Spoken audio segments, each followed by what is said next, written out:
ليلة القدر خير من 1000 شهر تنزل الملائكة والروح فيها بإذن ربهم من كل أمر سلام هي حتى مطلع الفجر الله أكبر بسم الله الرحمن الرحيم والعصر إن الإنسان لفي خسر إلا الذين آمنوا وعملوا الصالحات وتواصوا بالحق وتواصوا بالصبر صدق الله العلي العظيم.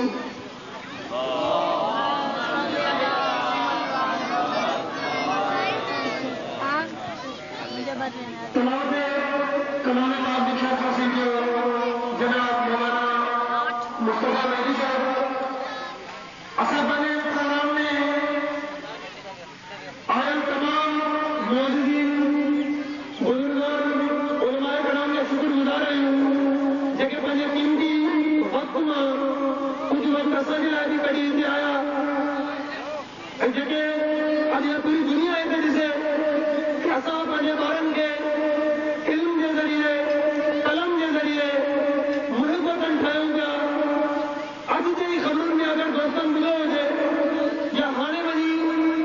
ضرور پنجے ٹیلی ویژن کے بنی خبروں میں ضرور پوچھو کہ آج کراچی میں ہکڑے ہمرا پنجی زال کے صرف انہی جگہ قتل گیا جو انہیں کی زال پنجے ٹوٹ گئے خودکش بمبار کیوں ندی دو دنیا جسے یہاں پہ جو لوگ بیٹھے ہیں میری بات کو غور سے سنیں کہ آج کراچی میں یہ میڈیا پہ خبریں چل رہی ہیں کہ آج کراچی میں بیت اللہ نام کے ایک بندے نے اپنی بیوی کو صرف اس لیے قتل کر دیا کہ اس نے اپنے بیٹے کو منع کیا کہ وہ خودکش بمبار نہ بنے. یعنی باپ کی خواہش تھی کہ میرا بیٹا بمبار بنے, پاکستان میں دہشت گردی پھیلائے, پاکستان میں بم دھماکے کرے, اور وہ آئے اور دیکھیں کہ یہ حسینیت کے بچے ہیں, یہ حسینیت کے ماں باپ ہیں جو اپنے بچوں کو محب وطن بنا رہے ہیں, جو اپنے بچوں کو تعلیم کے ذریعے شعور کے ذریعے اس ملک کا رکھوالا بنا رہے ہیں, دشمن نہیں. نعرہ حیدری. اب میں اس پروگرام کو آگے بڑھاتے ہوئے نعت رسول مقبول صلی اللہ علیہ وآلہ وسلم کے لیے جناب سید احمد حسین شاہ صاحب سے گزارش کروں گا کہ وہ آئیں اور نعت رسول مقبول صلی اللہ علیہ وآلہ وسلم پیش کریں. جناب سید محمد علی شاہ صاحب.